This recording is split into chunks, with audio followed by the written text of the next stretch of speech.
उपस्थित राज्याचे माजी सहकार मंत्री मान्य हर्षवर्धनजी पाटील साहेब, कृष्णा भीमा विकास आघाडीचे सर्व नवनिर्वाचित नगरसेवक, सर्व उमेदवार, उपस्थित सर्वच प्रमुख पदाधिकारी, कार्यकर्ते, बंधू भगिनींनो, नुकताच झालेल्या नगरपालिका निवडणुकीचा निकाल अनपेक्षित पद्धतीने आपल्या समोर आला आणि आज आपण विजय साजरा करण्याऐवजी पराभवाची कारणीमीमांसा करण्याकरता या ठिकाणी एकत्रित आलेलो आहोत। काय काय घडलं, कसं कसं घडलं या विषयावरती अनेक वक्त्यांनी या ठिकाणी विचार मांडले।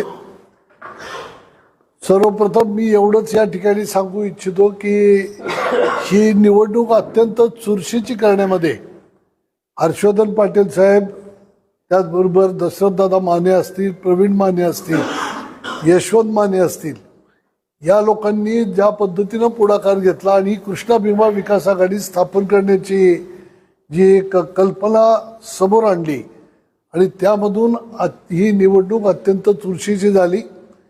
या त्यांच्या कृतीमुळं या ठिकाणी आपल्या सर्वांना एक संधी मिळाली, त्याबद्दल मी आपल्या सर्वांच्या वतीनं या सर्वांचं मनपूर्वक आभार सर्वप्रथम व्यक्त करतो।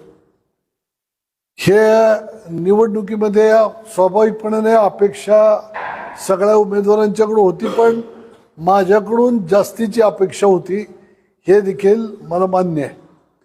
पण नगराध्यक्षपदाची निवडणूक आपण लढवावी असं मनात काही विचारच आलेला नव्हता की मला आपण एक 4-5 उमेदवार डोळ्यासमोर ठेवून यापैकी कुणाला तरी नगराध्यक्षपदाला उमेदवारी देऊ, पॅनल उभं करू आणि निवडून आणू, याच विचारानं अगदी मला आठवतंय की 12-14 तारखेपर्यंत हाच प्रयत्न माझा चालला होता। पण जसं जसं निवडणूक जवळ आली तसं तसं माझ्या हे लक्षात येत होतं की आपल्याला गाफील ठेवण्याचं काम चालू आहे। ते गाफील ठेवण्याचं काम त्यांचा एक राजकारणाचा जो डाव असतो तो ओळखता आला पाहिजे, तो मी ओळखला होता।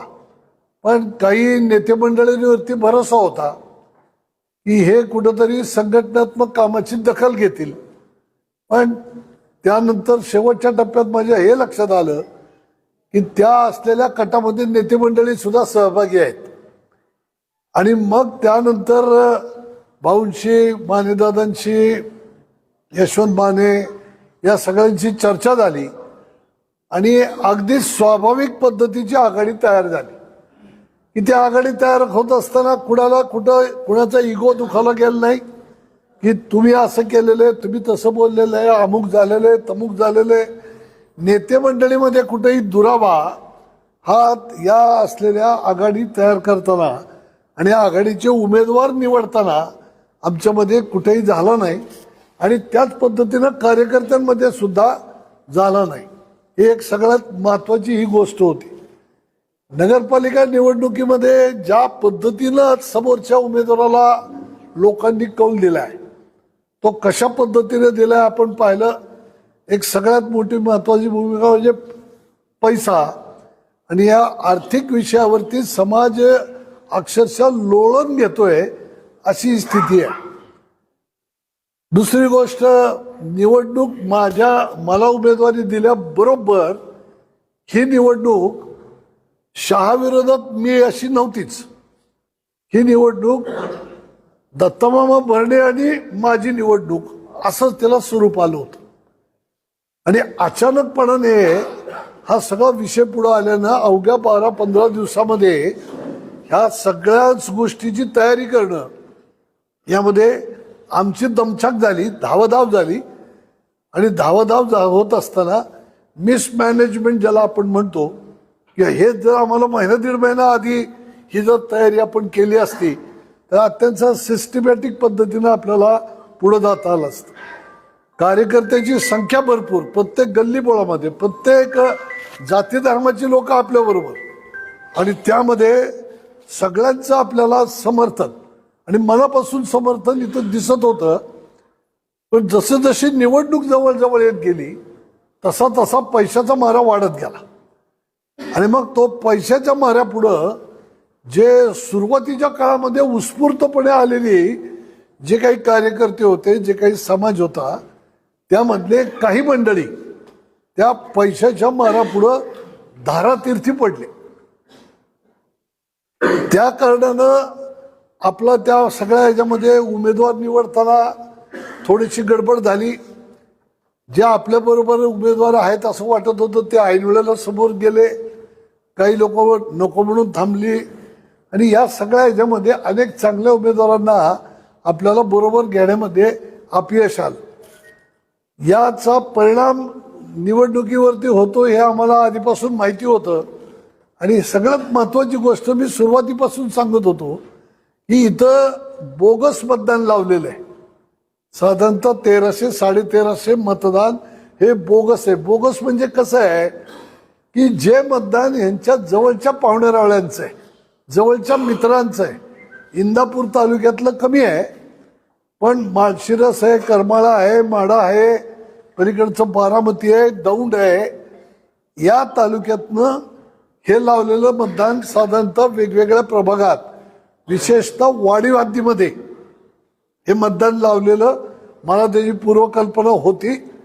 कारण ही जी माझ्याबरोबर जी टीम पूर्वी काम करत होती नगरसेवकांची, ही टीम इतकी धोकादायक होती की हे माझ्यापाशी बसायचे, माझं सगळं ऐकायचे, समोरच्याला जाऊन सांगायचे. हे जरी मला समजत होतं तरी मला त्याचं काही फारसं घेणं देणं नव्हतं. पण जी गद्दारी जी असते ती गद्दारी, ज्या लोकांना मी मोठं केलं, ज्या लोकांना तिकिटे दिली, ज्या लोकांच्या पाठीशी वर्ष राहिलो, ही लोक अशा पद्धतीनं कटकारस्थानामध्ये या नेत्यांनी जे कटकारस्थान रचलं होतं की त्या कटकारस्थानात ही लोक सहभागी होती. आणि ही लोक गेल्या वर्षभरापासून ही सगळी तयारी करत होती. ती तयारी थोडंसं मला असं वाटायचं की ठीक आहे, असू द्या, चालू द्या, पक्ष म्हणून मी तो विचार करून ते बाजूला ठेवत होतो. पण मला हे लक्षात येत होतं की हे जे सगळं चाललंय ते आपला द्वेष नेता करतोय त्यासाठी चाललेलं आहे. पण त्याच्याकडं थोडंसं म्हणजे डोळे झाक करणं हा एक माझ्याकडनं झालेली अक्षम्य अशी चूक ठरली. हे जर मी आधी भूमिका घेतली असती तर कदाचित आजचा निर्णय हा वेगळा झालेला आपल्याला पाहायला मिळाला असता. त्यामुळं आजचं हे जे काही पॅनलच्या पद्धतीनं जे काही आपण आपल्यातले जे काही कमतरता बोलतो त्यामुळं त्या घडल्या. आणि मी जे म्हणतोय की जो नेता, ज्या नेत्याला मी हर्षवर्धन पाटील साहेबांच्या विरोधामध्ये सातत्यानं ताकद दिली आणि तेच परत बोलण्यात काही मजा नाही, ते सगळ्यांनी पाहिलेलं आहे, अनुभवलेलं आहे. पण असं असताना आणि पक्ष संघटनेमध्ये मी जिल्हाभर फिरतोय, स्वाभाविकपणे मी जिल्हाभर फिरत असताना शहराकडं माझं थोडंसं दुर्लक्ष होणारच. कारण 13 तालुके, या 13 तालुक्यातल्या नगरपालिकेची, पंचायत समितीची सगळी पूर्वतयारी ही जवळपास मी करत आणलेली होती. हे करत असताना शहराकडं दुर्लक्ष होतंय हे मलाही कळत होतं. आणि तो देखील एक कारण या पराभवामध्ये निश्चित आहे की माझाही संपर्क हा लोकांमध्ये कमी पडला आणि त्यामधनं लोकांना काही गैरसमज निर्माण झाले की लोक असे म्हणाले की आपल्याला गृहीत धरतायत, असं एक लोकांना वाटलं असावं. म्हणून देखील लोकांनी या पद्धतीनं हा निर्णय त्यांनी काय घेतलेले आपल्याला पाहायला मिळाले. पण एक दुःख याचंच वाटतं की ज्या माणसासाठी आम्ही केलं, तर मागची निवडणूक माझ्या पत्नीला आपण सगळ्यांनी उभं केलं होतं आणि आम्ही ती निवडणूक लढवत असताना राष्ट्रवादीच्या चिन्हावरती निवडणूक लढवत होतो. त्याही वेळेला हेच आमदार होते आणि नेते दादाच होते. पण त्यावेळेला राष्ट्रवादीचा जिल्हाध्यक्ष मी होतो पण त्यावेळेला बाकी कधी नेते गावात येऊन घराघरात प्रचार करत नव्हते. तुम्ही सगळ्यांनी पाहिले. एक दोन वेळा आले, नुसतं असं डोकावले आणि लगेच निघून गेले होते. ते काय चाललंय, कसं चाललंय, झिरो. अजिबात इंटरेस्ट नाही. अशा पद्धतीचं त्यांचं वागणं त्या निवडणुकीत सगळ्यांनी पाहिलेलं आहे. आणि या निवडणुकीत ते कसे वागले हे पण सगळ्यांनी बघितलंय. 1,500-2 हजार घरामध्ये स्वतः फोन करतायत. अख्खं घरदार फिरताय. सगळे नातेवाईक फिरतायत. सगळे भाऊबंद फिरतायत. तालुक्यातले कार्यकर्ते, इतर तालुक्यातले कार्यकर्ते तुम्ही या ठिकाणी आणताय. म्हणजे तुमच्या स्वतःच्या निवडणुकीत जेवढा तुम्ही इंटरेस्ट घेतला नाही तेवढा इंटरेस्ट इथं माझ्या विरोधात तुम्ही घ्यायला आला. याचा अर्थ काय समजायचा की मी जो आरोप करतोय की पूर्वीपासूनच माझं म्हणणं आहे, जवळचा कार्यकर्ता संपवणं हे या माणसाची कार्याची पद्धत आहे. हे मला संपवण्यासाठी का निघाले असं जर विचारलं तर त्यातल्या एकालाही उत्तर देता येणार नाही. कारण मी कुठं चुकलेलोच नाही. माझी जी जबाबदारी तिथं असताना जी होती ती प्रामाणिकपणानेच पार पाडलेली आहे. अगदी परवाच्या निवडणुकीपर्यंत सुद्धा हे माझं पाठीचं आजारपण हे फार मोठं होतं. याची कल्पना कुणाला नाही. आणि जर खरंच कुणाला माहिती घ्यायची असेल तर आमच्या पुण्यातल्या डॉक्टरला जाऊन तुम्ही कृपा करून विचारू शकता. सल्ला असा होता, एक तर 1.5-2 महिने झोपून राहा, पूर्ण विश्रांती घ्या, नाहीतर ऑपरेशन करा. आता ते ऑपरेशन करताना ते डॉक्टर म्हणाले ऑपरेशन केलं तर गॅरंटी नाही की पूर्णपणे बरं होईल. कायमचा आधू होण्याचा धोका जास्त. अशा प्रसंगामध्ये माणूस काय करेल तर ते विश्रांती घेऊनच मी माझं ते आजारपण बरं करण्याचा प्रयत्न केला. नेमकं ते निवडणुकीचा कालावधी होता. तरी सुद्धा तशा अवस्थेत उठून जाऊन तालुक्यामध्ये मी जवळपास 17-18 मोठ्या सभा घेतल्या. इंदापूर शहरात कॉर्नर सभा घेतल्या. माझा रोल मी पूर्ण केला. पण तरी देखील त्याचा दाखला देऊन हा मनुष्य जर अशा पद्धतीनं वागतोय तर याचा अर्थ असा होतो, मी हे तुम्हाला का सविस्तर सांगतोय, ते जे आज तिथं बसलेले कार्यकर्ते आहेत त्यांच्यासाठी काम करणारे त्यांना कळावं की माझ्यासारख्याच्या बद्दल ह्या माणसाची भूमिका अशी आहे तर तुमच्याबद्दल काय असणार आहे. तुम्ही नीट पद्धतीने अभ्यास करा. यासाठी मी हे सविस्तर तुम्हाला सांगितलं की ही अपप्रवृत्ती आहे राजकारणातली. एखाद्याने जर काम केलं, आपल्या बरोबर जर प्रामाणिकपणाने काम केलं तर त्याला मदत नका करू समजा, पण त्याचा घात तरी करू नका. या पद्धतीनं काम करणारी ही जी लोक आहेत अशा लोकांना येणाऱ्या काळात धडा हा शिकवावा लागणार आहे. तुम्ही म्हणाल गारटकर खच्ची झाला काय. गारटकर कधी खच्ची होणारातला कार्यकर्ता नाही.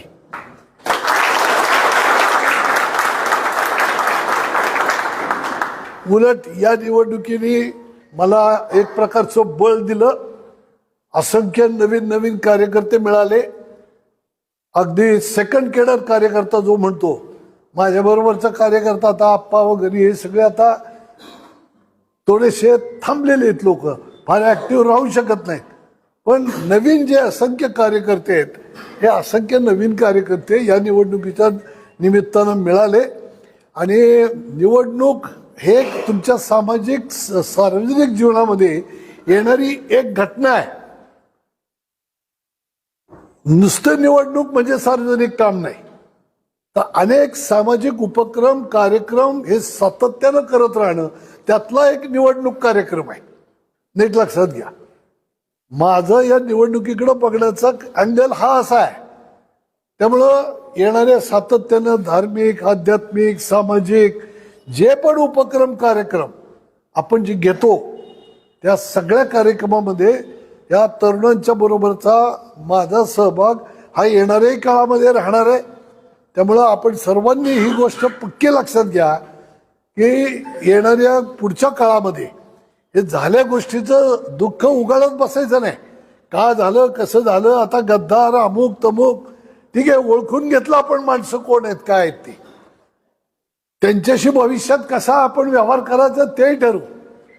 लोकशाहीमध्ये हा जो दिलेला नागरिकांनी जो काही कौल आहे तो आनंदानं स्वीकारायचाच असतो. आपण कुठंतरी कमी पडलो म्हणायचं आणि दुरुस्त्या करत पुढं जायचं. पण यामध्ये गद्दारी करणाऱ्या लोकांच्या बद्दल मला असं एक विशेष वाटतं की काही अशा ठराविक थोड्याशा रकमेसाठी, क्षुल्लक रकमेसाठी तुम्ही तुमचा स्वाभिमान, तुम्ही तुमची मैत्री, तुम्ही गावाचं हित, तुम्हाला वर्षोनवर्ष सार्वजनिक जीवनात मोठं करण्याचं काम आमच्यासारख्या कार्यकर्त्यांनी केलं. पण सर्व तुम्ही आमचं हित सोडा. आज कुणी शेंबडं पण पोरग सांगू शकतं की 2 उमेदवारात कोण उमेदवार समाजाची उत्तम सेवा करू शकतो हे कोणी सांगू शकतं. पण ते आमच्या या सेवेमधनं गावाचं समाजाचं हित हे अधिक पद्धतीने चांगलं जोपासलं गेलं असतं. पण अशाही कार्यकर्त्याला तुमच्या व्यक्तिगत स्वार्थासाठी, तुमच्या इगोसाठी, ही काही इगो म्हणजे 1000 प्रकारची इगो असतात, ते आमच्याकडे आलेच नाहीत, भेटलेच नाहीत, आम्हाला बोलले अमुकच झालं, उमेदवारी दिली नाही, 1 2 3 4 अनेक शेकडो कारणं असतील. आणि काही लोकांना काहीच कारण नसतं, उगीच विरोध करायचा असतो. अशी पण लोक असतात. मी ती गमतीदार लोक सुद्धा मला प्रत्येक प्रभागातली माहिती आहेत की यायचं भड भड भड भड भड करायची, इतकं बोलायचं. अरे हो हो हो, पण थांबतच नाही. अशी बडबड करायची, हितनं उठायचं, तिकडे जाऊन सांगत बसायचं. काय मिळतं काय कळत नाही. आणि कुठल्याही जाती धर्माचा वेळ हे डोक्यात घेऊन चालणारा मी कार्यकर्ता नाही. समाजाची गरज ओळखून चालणारा मी कार्यकर्ता आहे.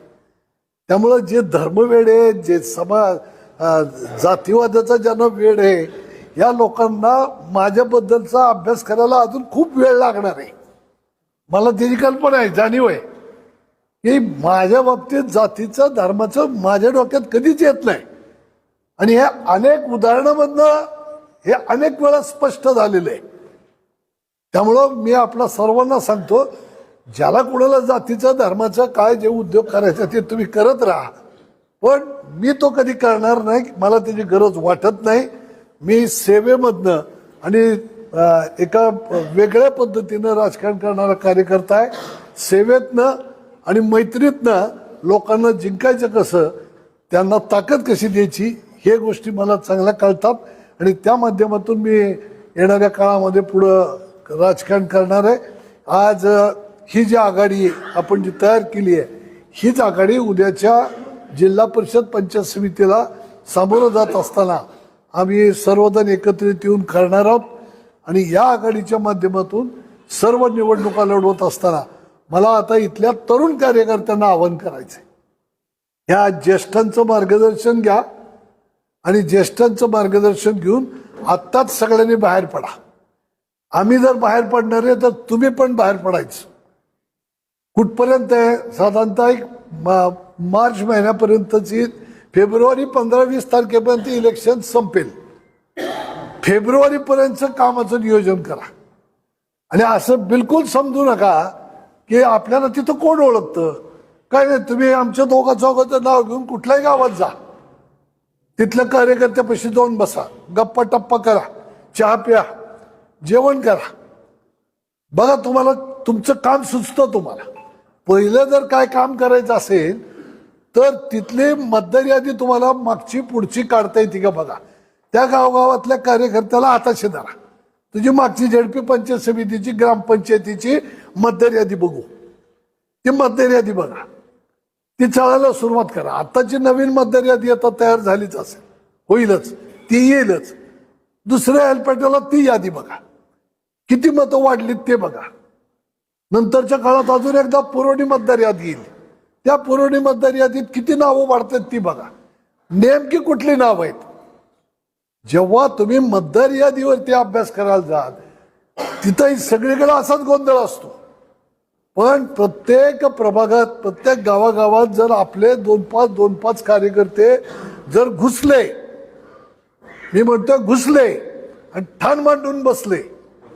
पराभवाचा वचपाच घ्यायचा आहे ना, काढायचा आहे ना, तर नुसतं भावनिक होऊन चालत नाही. प्रॅक्टिकली काहीतरी दाखवावं लागते. लक्षात घ्या. ते हे प्रॅक्टिकल तुम्ही दाखवा. ती मतदार यादी बोगस मतदान जर असेल 2, 5, 10, 20 काय जे असेल ते असेल, तर ते मतदार तुम्ही या ठिकाणी शोधून काढून त्या मतदाराचं आता मतदान काढता येईल का मतदार यादी? तर मतदार यादीतून त्या काढता येणार नाही. पण आता गावात मतदान झालंय, हे गावातलं मतदान बाहेर आहे. या अवतीभोवतीच्या गावातल्या लोकांनी येऊन मतदान केलंय. आता प्रत्येक असलेल्या जिल्हा परिषद पंचायत समिती गटात जर 5, 25, 50, 100 मतं की ज्यांनी इथं मतदान करून गेलीत आणि तुम्ही तिथं शोधले, तर त्या आतापासूनच्या सगळं त्यांचा रेकॉर्ड त्या संबंधित अधिकाऱ्याकडे देऊन ठेवा. एक. आणि जे लोकांनी बाहेरून मतदान लावलेलं आहे ते जर आपल्याला आपण शोधलं तर त्यांच्याकडे जाऊन निरोप देऊ की तुम्ही हे बोगस लावलंय. जर तुम्ही पोलिंग बूथवरती आला, त्यांचं रेकॉर्ड सगळे यादी ते रितसर पद्धतीनं कायदेशीर त्या निवडणूक आयोगाकडं त्या अधिकाऱ्याकडं ते आपण सगळं कळू. आणि त्या विषयावरती सतर्क जर आपण राहिलो तर संपूर्ण असलेल्या तालुक्यातून तुम्हाला किमान 15,000 मतदान की जे यश अपयश ठरवतं. यश अपयश ठरवणारं जे मतदान आहे ते मतदान जरी आपण रोखलं तर इंदापूरच्या कार्यकर्त्यांनी खूप काही काम केलं असं होईल. मग प्रचारातलं जी काही धुरा सांभाळायची ते आमच्या आम्ही बघतो. पण मायक्रो प्लॅनिंग करण्यासाठी त्या गावातल्या कार्यकर्त्याला गाठणं, आम्ही काही 2-4 दिवसामध्ये त्या पद्धतीची टीम आम्ही तयार करू. कोण कुठल्या भागामध्ये फिरल आणि वेळ काढायचा. समजा दिवसभर तुम्ही कामं केली, 4च्या पुढं बाहेर पडायचं किंवा सकाळच्या वेळेला लवकर जाऊन भेटायचं किंवा रात्री उशिरापर्यंत त्या गावामध्ये फिरायचं. एक पंचायत समितीचा गट किती, एक 12-15 गाव आहेत. जिल्हा परिषदेला 20-25 गाव आहेत. या पलीकडे जास्त नाही. तुम्ही आत्तापासून कामाला लागा. ती निवडणूक साधारणतः कॉर्पोरेशनची निवडणूक 15 जानेवारीपर्यंत संपते. त्या दरम्यान झेडपी पंचायत समितीची निवडणूक जाहीर होईल. आज 1 महिना जवळपास तुमच्याकडं या सगळ्या कामासाठी आहे.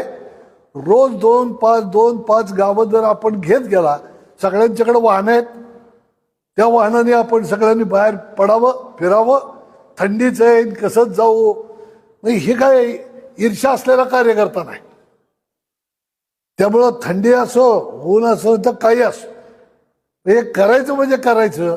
अशा पद्धतीनं प्रत्येक गावातल्या कार्यकर्त्याला जाऊन भेटणं.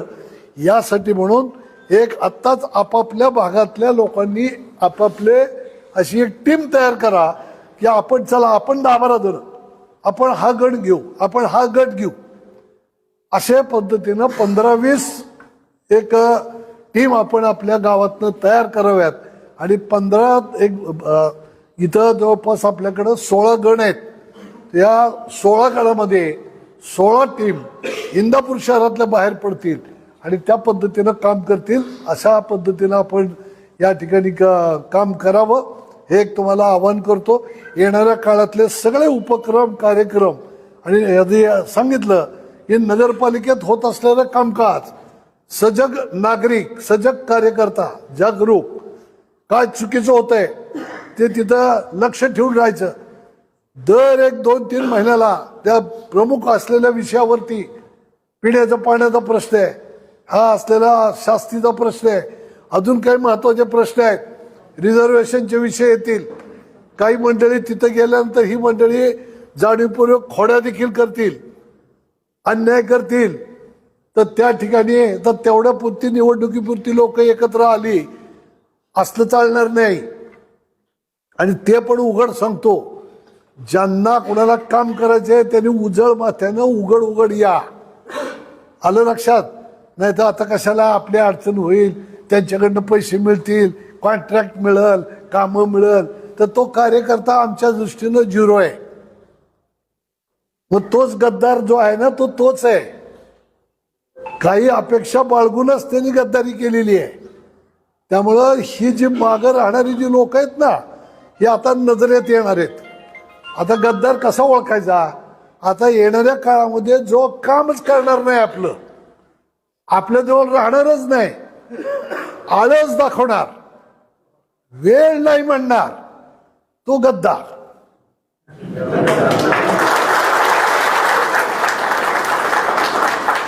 त्याला ईर्ष्या आहे का? झालेला अपमान धुवून काढावा असं त्याला वाटत नाही ना, तो गद्दार. त्यामुळं जे राहिले ते आपल्या बरोबर सगळे लोक अशा पद्धतीनं ज्यांनी सगळ्यांनी उघड पद्धतीनं बाहेर पडा आणि या सगळ्या ह्याच्यामध्ये आपल्याला ही मदत करण्यासाठी येणाऱ्या काळामध्ये आपल्याला खूप काही गोष्टी करायच्यात, हे कायम लक्षात ठेवा. आपल्याला विरोध जो करायचा तो तात्विक पद्धतीनं करायचा, काहीतरी वैचारिक पद्धतीनं करायचा. उगी काहीतरी खुन्नस देणं, वाकडं तिकडं बोल, ते सोशल मीडियावरती काहीतरी टाकायचं फेकायचं, या असल्या गोष्टीला काही अर्थ नसतो. जे काही करायचं ते विचाराची मांडणी करा, वैचारिक दृष्ट्या मांडणी करा. ते वैचारिक मांडणी लोकांना पडते आणि ते संघटन कायम टिकतं. नीट लक्षात घ्या. त्या वैचारिक दृष्ट्या आपल्याला काय काय इथं कमी आहे, तुम्ही ज्या पंचायत समिती गणात जाल तिथं काय कमी आहे, तिथल्या गावागावच्या अडचणी काय आहेत, ह्या सगळ्या तुम्ही पहा, तुम्ही अनुभवा. आणि एक कार्यकर्ता असाच घडत असतो. मी पण तुमच्यासारखा इंदापूर शहरातला, पण आज तालुक्यामध्ये जिल्ह्यामध्ये जर उठलो तर फिरतोय, बघतोय, करतोय. पण तुम्ही सुद्धा ते करू शकता आणि कुठल्याही जाती धर्माचा कार्यकर्ता करू शकतो. कुठला मुस्लिम समाजाला सुद्धा असं वाटून देऊ नका की आम्ही सारखा अल्पसंख्याक, आम्ही अल्पसंख्याक. ती भावनाच मनात ठेवू नका. आम्ही दलित आहोत, आम्ही दलित आहोत, आमचं कोण ऐकतंय, काही नसतं. तुमचा विचार हा तुमचा विचार समाजाच्या बद्दलचं प्रेम निर्माण करणारा असला, विषय संपला. समाज तुमच्याबरोबर उभा राहतो. तो तुमची जात बघत नाही, धर्म बघत नाही. हे माझ्यावरनं उदाहरण लक्षात घ्या. तिथं कसली जात कसलाही धर्म आणवा येत नाही. आंतरिक इच्छा काय आहे, तुमची तळमळ काय आहे, ती तळमळ समाज बघतो आणि समाज तुमच्याकडे आकृष्ट होतो. त्यामुळं अल्पसंख्याक आहोत आम्ही असल्या या गोष्टी, हा न्यूनगंड आहे, हा मनातनं काढून टाका आणि त्या पद्धतीनं सगळ्यांनी येणाऱ्या काळामध्ये काम करा. नगरपालिकेवरती सातत्यानं लक्ष ठेवून आपल्याला राहायचंय. आता ताटे सर वगैरे या सगळ्या विषयामध्ये बघतच असतात. सगळ्यांनी एकत्रित येऊन सगळ्या विषयाकडे नीट लक्ष द्यायचंय. नाहीतर ते आपले बोलताय त्यांनी ठराविक जण तिथं त्यांना हे करतात, असं होणार नाही. येणाऱ्या काळात सगळ्याच लोकांनी या उठावामध्ये सहभागी व्हायचंय. निवडून गेलेल्या नगरसेवकांनी सुद्धा आतमध्ये बसून त्या पद्धतीनं काम करायचंय. आतमध्ये त्या ठिकाणी तुम्हाला ह्या प्रत्येक प्रभागातनं आपली जेव्हा तुमची मीटिंग जेव्हा असेल जनरल बोर्डाची, त्या मीटिंगच्या आधी 1-2 दिवस आम्ही सगळे प्रमुख लोक तुम्हाला बोलवून घेऊ. तुम्हाला आलेला अजेंडा, तो जो काही विषय आहे अजेंड्यावरचा, त्या सगळ्या विषयावरती चर्चा करू. एखादा विषय शहराच्या दृष्टीनं महत्वाचा आहे तर त्या ठिकाणी आपली भूमिका काय ती आपण ठरवू. त्यांची भूमिका वेगळी असेल, पण त्यांच्या भूमिकेत ते तिथं तो विषय मांडून पूर्ण करणार. पण त्याला विरोध करण्याचं काम बाकी आपल्याला करायचंय. आणि जनतेनं कौल आपल्याला विरोधामध्ये बसण्याचा दिलेला आहे, बरोबर. तर त्या विरोधकाची ती धार जी आहे ती आपली कमी होऊ द्यायची नाही. कट्टर विरोध आपण करायचा. मागच्या त्या नगरपालिकेच्या बॉडीत ही जी काही आज तिकडं पळालेली लोक आहेत ही आत्ता नाही मॅनेज झालेली, ही 7-8 वर्षापासून मॅनेज आहेत. आणि कशामुळे मॅनेज आहेत? पैशामुळेच आहेत. बाकी कुठलीच काही कमी केलेली नव्हती आम्ही. फक्त पैसा हा फॅक्टर यामुळेच ही मॅनेज आहेत. तीही मॅनेज असलेली मंडळी तशा पद्धतीनं तुमच्याकडनं आमची अपेक्षा नाही. पैसा मिळवू, स्वाभिमानी मिळवू, दुसऱ्या कुठल्याही मार्गानं तुम्हाला आर्थिकदृष्ट्या उभं करण्याचं काम आम्ही देखील करू शकतो. त्यासाठी तिथं नगरपालिकेतच अशा पद्धतीनं वागण्याची गरज नाही. तुम्हाला सहकार्य करण्याची भूमिका इथं ताकदवार असलेली लोक आहेत. इथं सोनाई परिवार आहे, हर्षवर्धन भाऊ आहेत, आम्ही आहोत, आम्ही ओळखी पाळखी भरपूर आमच्या पण आहेत. आणि येणाऱ्या काळात आता कुठल्या ना कुठल्या सत्तेच्या बरोबर जाण्याचं 100% आम्ही ठरवलेलं आहे.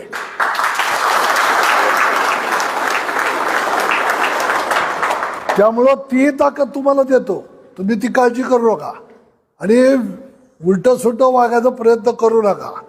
दिवस बदलत असतात, राजकारण हे सतत बदलतंय, नीट लक्षात घ्या. मी आज बोलतोय डिसेंबरच्या एंडला, 25 डिसेंबर आहे, 30-31 मार्च पर्यंत काय काय घडतंय ते तुम्हालाही कळत.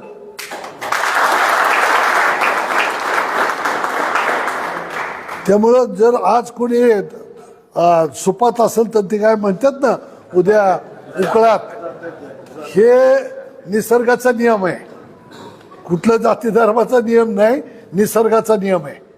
त्यामुळं मी आपल्या सगळ्यांना आवाहन करतो, एक दिलानं राहू, एक जीवानं राहू. नगरपालिका सत्ता ही सेवेचं साधन म्हणून आपण त्याकडे पाहत होतो. ठीक आहे, जनतेने नाकारलं, कसं नाकारलं आपल्याला माहिती आहे. अख्खच्या अख्खं सरकार आपल्या विरोधात येऊन पडलं आणि त्याला पैसेवाल्याची प्रचंड जोड मिळाली. याच्यामध्ये आपला पराभव झालेला आहे. हा पराभवातनं आपण काय शिकलं आणि त्या फिनिक्स पक्षाप्रमाणे या राखेतनं उडण्याची जी क्षमता जर आपण बाळगली तर मला असं वाटतं की तोच खरा इतिहास घडतो आणि त्यालाच खऱ्या अर्थानं समाज मान्यता देतो. तर ह्या पद्धतीनं आपण सर्वजण येणाऱ्या काळामध्ये काम करू. एक दिलाचे एक जीवाचे असे एक 200-500 पोरं ह्या गावात तर कायमची तयार पाहिजेत. एखाद्याच्या म्हणजे नका केसाला धक्का तर आपल्या काळजाला धक्का. आणि मी अनुभवलंय म्हणून मी सांगतो, जबाबदारीने सांगतो, कोणत्याही सत्तेपेक्षा संघटना ही श्रेष्ठच असते.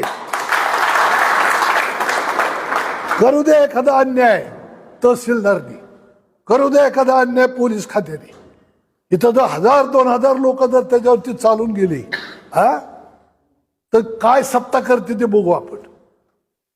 कोणी काही करू शकत नाही. मी तुम्हाला सांगतो, संघटनेचं बळ हे सगळ्यापेक्षा वेगळं आहे. त्यामुळे तो संघटनेचा मूलमंत्र जपा. गद्दार संघटनेच्या बरोबर येणार नाहीत, ती बाजूला ठेवू द्या, पण त्याच्यामुळे तुम्ही थांबू नका. गोरगरिबाला ताकद जर कोण देतं तर ती संघटना देते, सत्ता देत नाही. गोरगरिबाला ताकद संघटना देते, हे कायम लक्षात ठेवा. 1-2 नाही, 1000 उदाहरणं मी तुम्हाला सांगू शकतो. वेळ अपुरा आहे, पण आपण सर्वांनी एक दिलानं एक जीवानं सगळ्यांनी काम केलं आणि अचानक जसा पैसा कमी पडतो तसा काळ पण कमी पडला, कालावधी आपल्याला कमी पडला, प्रॉपर प्लॅनिंग झालं नाही आणि आपल्यातून काही चुका घडल्या. यामुळं हे आपल्याला आलेलं अपयश आहे. हे सामान्य मतदार जो असतो त्या सामान्य मतदाराला तुम्ही या ठिकाणी काही गृहीत धरू नका. पण त्या आज जे पण एक हँडबिल काढले आभाराचं, मी आवाहन करतो सगळ्या उमेदवारांना, ठीक आहे पडलोय आपण, पण पडलो असतो तर खचलो नाही. हे जर नुसतं बोलून चालणार नाही, हे जर प्रत्यक्ष दाखवायचं असेल तर दुपारपर्यंत ते हँडबिल तुमच्या ताब्यात येईल. जसं तुम्ही घर घर गेला प्रचार करताना, तसं आज संध्याकाळपर्यंतच घराघरात जाऊन आभार मानून हात जोडून या. भले आपले असू नाहीत आपले विरोधातले असू, प्रत्येक घरात ते हँडबिल टाका आणि आपलं आभाराचा दौरा आजच कंप्लीट करा. हे टीम वर्क आहे. सगळ्या घरात हर्षवर्धन भाऊ आम्ही जाऊ शकत नाही. आपले 20च्या 20 उमेदवार निवडून आलेले आणि पडलेले, या सगळ्यांनी इथं बसायचं, ऐकायचं, होय म्हणायचं आणि बाहेर गेल्यावर ते बदलायचं. कोणी का नका या ना, तुम्ही तुमच्या घरातले मेंबर घ्या. 4 कार्यकर्ते बरोबर घेतले तर अधिक चांगलं, पण प्रत्येक घराघरामध्ये जाऊन आभार मानून या. काय झालं, कसं झालं हे बोलत राहा, त्यांच्याकडनं ऐकत राहा आणि त्याच्यातनं परत पुढच्या काळामध्ये दुरुस्त्या करण्याचं काम हे आपण येणाऱ्या काळामध्ये करू. आणि येणाऱ्या सगळ्या निवडणुकामध्ये आपल्याला यश हे कसं मिळेल यासाठीचा प्रामाणिकपणे प्रयत्न आपण सर्वजण एकत्रित येऊन करू, अशा पद्धतीचं आवाहन आपल्याला करतो. सर्व कार्यकर्त्यांचं, सर्व पक्षाच्या, सर्व विचारांच्या कार्यकर्त्यांचं, ते मान्य महादेवराव जानकर साहेब देखील असतील, ते एकच दिवस एक तासभरासाठी आले, ते त्यांनी बाईट दिली आणि त्याच्यातनं एक वेगळ्या पद्धतीचं वातावरण तयार झालं. तर त्यांचं सुद्धा या ठिकाणी आभार मानणं हे गरजेचं आहे. आणि ज्ञात अज्ञात अनेक लोकांनी आपल्याला जे सहकार्य केलेले आहे, या सगळ्यांचं सहकार्यांचं मी या ठिकाणी मनपूर्वक आभार व्यक्त करतो. आणि त्यांना हा इंदापूरकर जनतेला मी सांगू इच्छितो की एवढ्याशा लढाईनं आम्ही खचणारे कार्यकर्ते नाही. आम्ही पुन्हा एकदा तुमच्या सेवेमध्ये आणि आनंदाने येणार आहोत, एवढंच तुम्हाला या ठिकाणी सांगतो. पुन्हा एकदा सर्वांना, सर्व कार्यकर्त्यांना मनापासूनचे धन्यवाद देतो की तुमच्या भावना ज्या होत्या त्या भावना आम्हाला पूर्ण करता आल्या नाहीत, याबद्दल पॅनलचा प्रमुख या नात्यानं मी दिलगिरी देखील व्यक्त करतो, तुमची कार्यकर्त्यांची दिलगिरी व्यक्त करतो. पण येणाऱ्या काळामध्ये एकजिनसीपणाने आपण काम करून दाखवूयात आणि कशा पद्धतीनं पडलं तरी कसं काम उभं राहू शकतं हे आपण सगळ्या समाजाला दाखवून देऊयात, अशा पद्धतीचं आवाहन आपल्याला करतो आणि आपली रजा घेतो. जय हिंद, जय महाराष्ट्र.